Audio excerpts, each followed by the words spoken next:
guys, it's Glenn from glenscarcollection.com. We just had a snowstorm here last week in the Northeast, dropping about 7 inches of snow, and it was only mid-November. So that reminded me, I never gave you a how to winterize your car video. So let's do that. I have a couple old ones on the channel, probably from last year, but let's do an up-to-date video. And this came from Thomas Rock. He had made a comment that I should say how I winterize my car, so that was a great idea. So first thing I do is change the oil. So that might not be an obvious thing, and we're going over some highway here, so there's some road noise. I'm commuting to work. A lot of people change the oil in the spring after their car comes out winter hibernation. But if the car is going to be sitting dormant for a couple months, whether that's 2 months, 3 months, 4 months, 6 months, you should do it with fresh oil. Makes a big difference. So I'm in the habit now of changing the oil on all my cars in the fall. This way, if I do sit some of the sports cars for 2 or 3 months in the winter, they're sitting with fresh oil. And the next thing you want to do is, because you don't want to flat spot the tires, is pump them up with air. So look on the inside door of your car. It'll tell you what you have to blow the standard air pressures are. Remember, they're cold air pressures before you've driven the car. And let's just say it says 32 all around for argument's sake. I'll probably bump them up to 42 to 45, somewhere in that range, 10 to 12 to 15 higher. Remember though, if you do that, I always leave a note inside the car where I would start it. Whoa, big tanker there. I always leave a note inside the car where the gear shift lever would be, where the stick shift would be, and I put, you know, air blown up in the tires, or take the air out of the tires. So if you do get a nice day in the winter and there's no snow on the road and you do want to drive your car, you don't want to drive it with the air pressures that high, because obviously those are cold pressures. As you drive, they're going to rise. You should be, you know, if you know cars well enough, you should be able to tell what your air pressures are pretty much as you're driving, but it's easy to make that mistake, especially if you haven't driven your car in a month or two.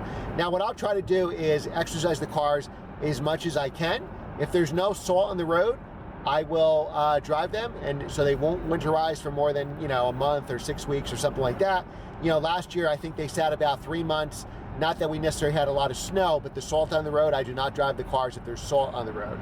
The issue is with the salt is it has to be over 32, well, it has to be like 40 degrees, so it's rain. If there's any snow out there, all they do is dump more salt on the road, so it never actually goes away. So typically what I'll do is, you hopefully get some mild weather, and we usually do. If you go back to the channel, some of the first videos I ever did, the E39 M5 review and the E60 M5 review, those were both shot in February, but down the shore. But actually in February, on that weekend, it was actually 65 degrees. So that was 2 years ago. We had a real mild winter, so I drove my cars all the time because it was mild enough that when it rained, there was no salt on the road. All right, next thing is battery tender. I tell my kids, your father is very green because all his cars are plugged in. So every car I have, every sports car is garaged, and I always keep it on a battery tender. So all year round, not in the winter. And that dramatically extends your battery life, because keep in mind, batteries only fail at night or in the middle of nowhere. So you always want to have a fresh battery. And keep an eye, if you store your car in a warehouse like I do, I visit the warehouse every couple weeks just to make sure the cars are still on the tender, because it's very easy. You could have had a loose connection. You know, somebody brushed by and disconnected or something, especially like the NSX. The battery is in the front all the way in the bottom, and it's really hard to connect it in the first place. And then it could, you know, sometimes pop out. So always keep an eye on your car and make sure that it is still plugged in.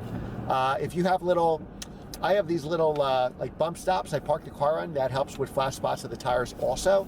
If you know for sure your car is going to be sitting for a couple months or longer, then you could put Sta-Bil in it. That keeps the gas good.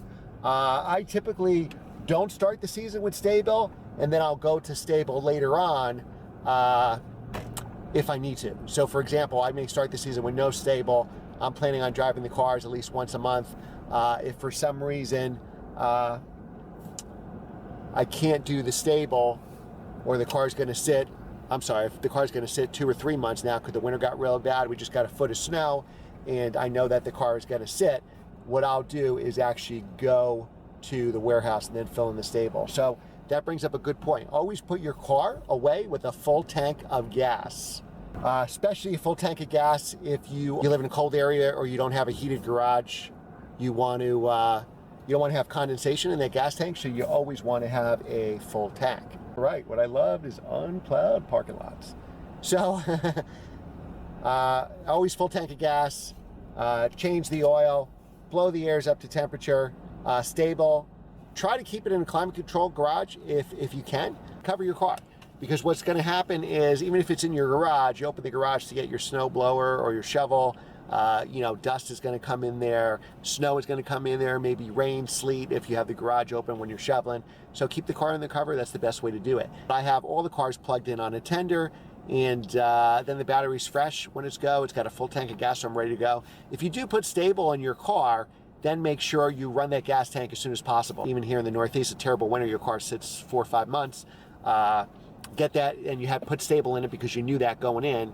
Drive that car as much as possible to get rid of that tank of gas, because once the stable's in there, it can stay up to 2 years if you're storing your car, say for an investment, or you're traveling, or you just never drive it. What I try to do is, when I take the cars out in the spring, or if we have a mild winter day, and that's only if there's no salt on the ground, I'll drive the car for a good hour. So this way, warm it up first, bring it outside, let it warm up, 10, 15 minutes or something. Maybe 10 minutes, and then watch nothing's overheating. Remember, your car's been sitting, especially if you're sitting in a farmhouse somewhere. You never know, a mouse or something could have ate something up underneath, and now your car overheats or has some kind of leak. So make sure all the gauges are good, and then to drive that car for a good hour, and that warms up all the fluids, and then you can put it back and then repeat the same sequence. You already have you could put fresh gas in it if you want at that point, so at least you have some fresh gas. Then put the cover back in. Remember to air down the tires before you're driving it, and then just do the procedure all over again. All right, guys, what did I miss? Leave a comment below with your thoughts for winter tires. I'm sure I didn't cover everything. Remember to like, share, and subscribe. Where am I going today? Well, I do commercial real estate for a living. So if you have any commercial real estate needs in New Jersey, or if you're just curious about the field because you want to get into real estate and get your license, watch my second channel called Glenn Real Estate Expert. Thanks for watching, guys, and I will see you next time.